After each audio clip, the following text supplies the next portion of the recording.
আমি কিন্তু আজকে গ্রামের বাড়ি আসছি, আর সেটাও কিন্তু বৃষ্টিতে ভিজে। তো আমার মেয়ে আছে দুইটা গ্রামের বাড়ি, আমার দেবরের মেয়ে। ওরা বলছে আম্মু আমাদের সন্ধ্যায় একটা নাস্তা বানিয়ে খাওয়াও। তো সন্ধ্যায় বৃষ্টি ভেজা এবং গ্রাম, তো হাতের কাছে আমি বললাম মুড়ি আছে, বলছে হ্যাঁ। তো চলে আসো আমরা আজকে একটা ইউনিক নাস্তা রেসিপি করে নেই। মুড়ির কি এটা, মানে মুঠো কাবাব। তো যাই হোক, মুড়ির মুঠো কাবাবটা বানানোর জন্য এখানে আমি প্রথমে 2 কাপ মুড়ি নিয়ে নিয়েছি। আর এই ছোট্ট হাতটা আমার মেয়ের, আমার দেবরের মেয়ের। তো 2 কাপ মুড়ির ভিতরে 2টা ডিম ভেঙে নিয়েছি। এখন দিয়ে দিয়েছি এখানে হাফ কাপ পেঁয়াজ কুচি। তো তারপরে এখানে দিয়ে দিব কিছুটা মরিচ কুচি, কিন্তু বেশি পড়ে গেছে, যাই হোক পরে উঠিয়ে নিয়েছে। তারপরে দিয়েছে ধনিয়া পাতা কুচি। আর মরিচটা আপনারা বেশি কম বাড়িয়ে কমিয়ে নিতে পারেন, যে যেরকম পছন্দ করেন। তারপরে এখানে 1 কাপ চালের গুঁড়ো, 1 চামচ করে ধনিয়া গুঁড়ো, জিরা গুঁড়ো আর হলুদ গুঁড়ো দিয়েছি হাফ চামচ। 1 চামচ করে জিরা গুঁড়ো, ধনিয়া গুঁড়ো আর হাফ চামচ দিয়েছি হলুদ গুঁড়ো। স্বাদ মতো লবণ দিয়ে সুন্দর করে আমার দেবরের মেয়েই এখন মাখতেছে। দেন পরবর্তীতে কিন্তু আমি মেখে নিচ্ছি। তো মোটামুটি মেখে নেওয়া শেষ, একটা সুন্দর আঠালো ডো হয়েছে। তো হাতটা মেখে নিয়ে এসে এখন আমি এটা শেপ দিব। শেপটা আপনারা গোল, লম্বা, যেমন খুশি দিতে পারেন।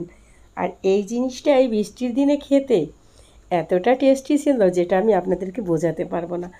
তো ওরা খেয়ে এতটা খুশি হয়েছে, মানে ওদের খুশি মুখ দেখে আমি অনেক খুশি। তো দেখেন একে একে সম্পূর্ণ শেপ দেওয়া নেওয়া শেষ। এখন এটাও কিন্তু আমার এই যে মেয়ে করতেছে, তেল বসিয়ে দিয়েছে। তারপরে এই যে তেলটা মোটামুটি গরম হয়ে যাওয়ার পরে, যেটাকে কি বলবো, মুড়ির কাবাব, যাই হোক সেটা আমরা তেলের ভিতরে দিয়ে দিয়েছি। আর এই পর্যায়ে কিন্তু তেলটা একদম হিট করে নেওয়া যাবে না। এটা খুবই মানে ধৈর্য ধরে অনেক সময় ধরে ভেজে নিতে হবে। তো মোটামুটি আমি এটাকে ভাজার জন্য 10 মিনিটের মতোই সময় লেগেছে। উল্টে পাল্টে মোটামুটি একটা সময় দিয়ে ভাজার পরে এই জিনিসটা এতটা ক্রিসপি হয়েছে, মানে বৃষ্টির দিনের সন্ধ্যাটা ওদেরকে আমি জমিয়ে দিয়েছি, ঠিক 2 কাপ মুড়ি দিয়ে আর 2টা ডিম দিয়ে। তো এতটা টেস্টি একটা রেসিপি আপনারা কিন্তু খুব সহজে করে নিতে পারেন। ঘরে 2 কাপ মুড়ি থাকলে আর 2টা ডিম থাকলেই কিন্তু পুরো সন্ধ্যাটা জমিয়ে নিতে পারেন।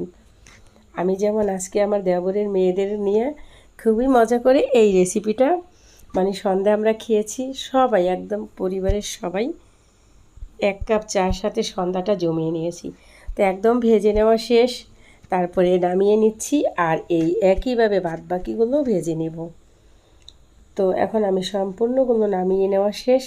আর এই জিনিসটা কতটা ক্রিসপি হয়েছে দেখেন, এতটা মানে ক্রিসপি উপর সাইডটার ভিতরটা কতটা সুন্দর। তো রেসিপিটা এই পর্যন্তই ছিল। খোদা হাফেজ, বাই।